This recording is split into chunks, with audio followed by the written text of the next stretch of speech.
नमस्कार, आप देख रहे हैं राइट इंडिया प्लस। एक बार फिर राइट इंडिया की टीम मदनपुर खादर गांव पर मौजूद है और गांव में हम उस जगह खड़े हैं। ये उस इलाके का चौराहा है जहां पर अभी कुछ दिनों पहले गरीबों के मकानों को तोड़ा गया था भारतीय जनता पार्टी के द्वारा या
तो आप देखिए इन सरकार की, चाहे यूपी की सरकार हो, चाहे दिल्ली की सरकार हो या भारतीय जनता पार्टी या आम आदमी पार्टी, कोई भी सरकार हो, गरीबों के बहुत सारे मकानों को तोड़ के भी इनका पेट नहीं भरा, इनका मन नहीं भरा। तो हमारे कैमरे के माध्यम से देखिए, इधर जो घर आप देख रहे हैं हमारे कैमरे के माध्यम से, जो लोगों ने अपने खून पसीने की कमाई से बनाया है, अपने सपनों का एक आशियाना सजाया है, उसके ऊपर भी इनकी नजरें टिकी हुई हैं। उनको तोड़ने की कोशिश इनके द्वारा की जा रही है, धमकी दी जा रही है। तो हमारे साथ विजय बाबू चौहान है, जो कि इनकी मिसेज जो है प्रत्याशी है चुनावी मैदान में बल्ले के निशान से। पहले इनके मकानों को तोड़ दिया गया, कोई इनको उसका मुआवजा दिया गया। आप पैसे से वकील हैं, तो क्या लगता है आपको, इनकी जो जमीन है अपनी जमीन है, क्या सरकार इसका इनको मुआवजा देगी? क्या राइट बनता मुआवजा देने का? जिस दिन इनके मकानों को यहाँ तोड़ा गया, तो चाहे भारतीय जनता पार्टी का 15 साल का निकम्मा निगम पार्षद हो या 10 साल का आम आदमी पार्टी का जो कभी शक्ल नहीं दिखाई अमानतुल्लाह खान हो या उसके वर्कर हो, यहाँ के आदमियों से आप पूछना, क्योंकि मैं सच का सामना हमेशा चौराहे के ऊपर करता हूँ। मेरी ही पत्नी इनके बीच में सबसे पहले आई, रेखा चौहान यहाँ पे चल के, एक कार्यकर्ता नहीं आया। आज मैंने ये भी सुना है कि बहुत से कार्यकर्ताओं ने ये कहा कि जी आम आदमी पार्टी के कोई पता नहीं प्रत्याशी यहाँ से लड़ रहे हैं, मैं नहीं जानता उनको, कि सबसे पहले वो पहुँचे थे यहाँ पर। चलिए कोई बात नहीं, ये तो यहाँ की जनता जवाब दे सकती है कि पहला कौन शख्स था जो इनके सुखों दुखों को समझने के लिए आया। एक बात। दूसरी बात, ये बात भी मायने नहीं रखती, आज ये लोग पिछले 3 पीढ़ियों से 4 पीढ़ियों से यहाँ बसे हुए हैं। बहुत अच्छी बात है कि ये पुल बन रहा है, मैं मना नहीं करता आपको, आप पुल बना रहे हैं, बहुत बेहतर है।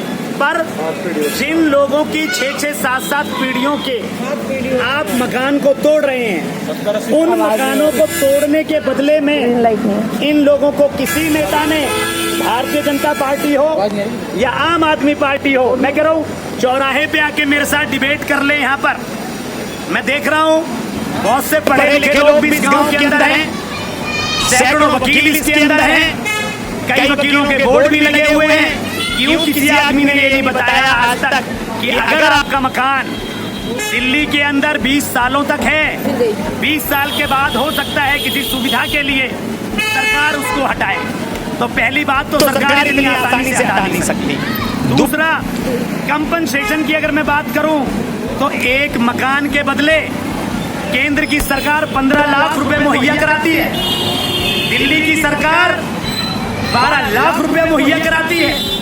आज आपने ये जो सैकड़ों मकान रोन दिए, जो तोड़ दिए, जवाब दे मुझे आम आदमी पार्टी, जवाब दे मुझे भारतीय जनता पार्टी यहीं आकर कि इनका वो पैसा कहाँ गया।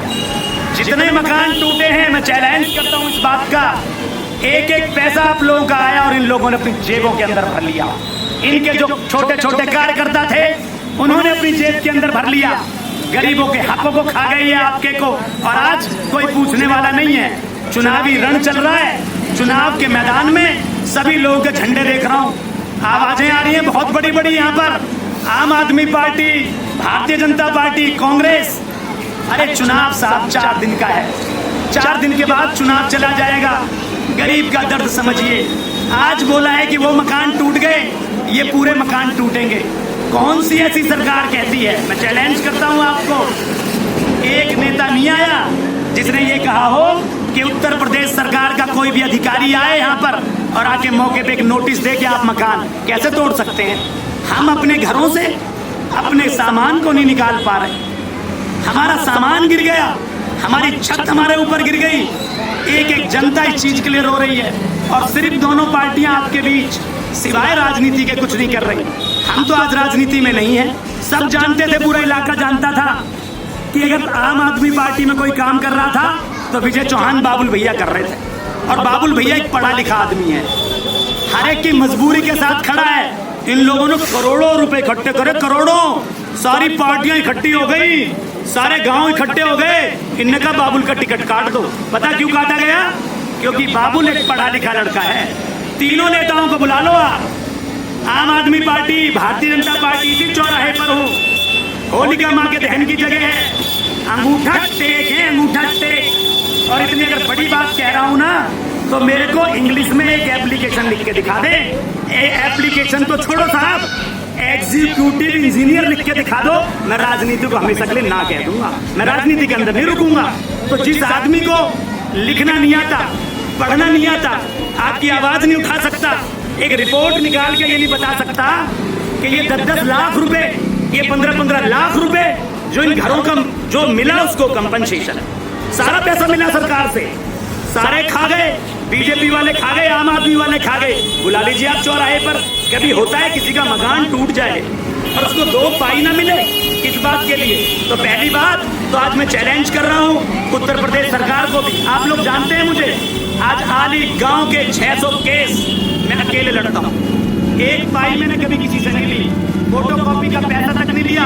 वो मकान आज से 3 साल पहले टूट जाते, पर मैंने कहा कि यहाँ का एक मकान नहीं टूटेगा।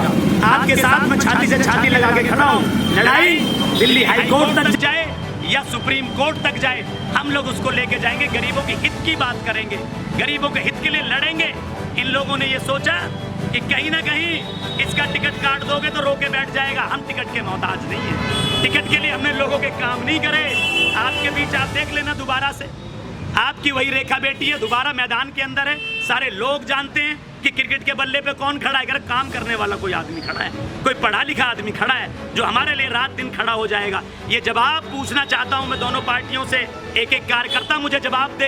एक व्यक्ति नहीं आया, आप यहाँ पूछ लेना सबसे, ये मेरी बातें नहीं है, आप पूछ लें एक एक आदमी से कि धीवर मोहल्ले के अंदर कोई नहीं आया। अभी बड़े बड़े नेता आएंगे, पूछना धीवर मोहल्ला कहाँ है, किसी को नहीं पता। एक चीज और बता दूं, आम आदमी पार्टी कहती थी कि काम करते हैं, इतना बड़ा चौराहा है साहब, लाखों गाड़ियां निकल रही हैं साहब, सारे पैक हैं, कुछ भी हादसा हो सकता है, माताएं हैं, बहनें हैं या घूम रही हैं। एक कैमरा दिखा दीजिए आप गांव के अंदर घूम के। दिल्ली सरकार ये कहती थी, केजरीवाल सरकार वाईफाई देंगे, कैमरा देंगे, गेट देंगे, ये देंगे। बता दीजिए आप मदनपुर खादर के अंदर यही वो कार्यकर्ता थे मदनपुर खादर के। अगर इनको एक कैमरा मिला, पूछना जो यहाँ से प्रत्याशी हैं, एक कैमरा मिला तो अपने घर के ऊपर लगा लिया इन्होंने। यहाँ आकर गरीब जनता के बीच में नहीं लगाया। एक वाईफाई मिला तो अपने घर पे लगा लिया पहले, यहाँ किसी को नहीं। कभी वो नेता आया, कभी आप जानते हैं उसको? और जानने की तो बात छोड़िए साहब, बीजेपी का 15 साल का पार्षद और 10 साल का आम आदमी पार्टी के विधायक अमानतुल्लाह खान करेंगे, गरीबों के हित के लिए लड़ेंगे। इन लोगों ने ये सोचा कि कहीं ना कहीं इसका टिकट काट दोगे तो रोके बैठ जाएगा। हम टिकट के मोहताज नहीं है, टिकट के लिए हमने लोगों के काम नहीं करे। आपके बीच आप देख लेना दोबारा से, आपकी वही रेखा बेटी है, दोबारा मैदान के अंदर है। सारे लोग जानते हैं कि क्रिकेट के बल्ले पे कौन खड़ा है। अगर काम करने वाला कोई आदमी खड़ा है, कोई पढ़ा लिखा आदमी खड़ा है जो हमारे लिए रात दिन खड़ा हो जाएगा। ये जवाब पूछना चाहता हूं मैं दोनों पार्टियों से, एक एक कार्यकर्ता मुझे जवाब दे। एक व्यक्ति नहीं आया, आप यहाँ पूछ लेना सबसे, ये मेरी बातें नहीं है।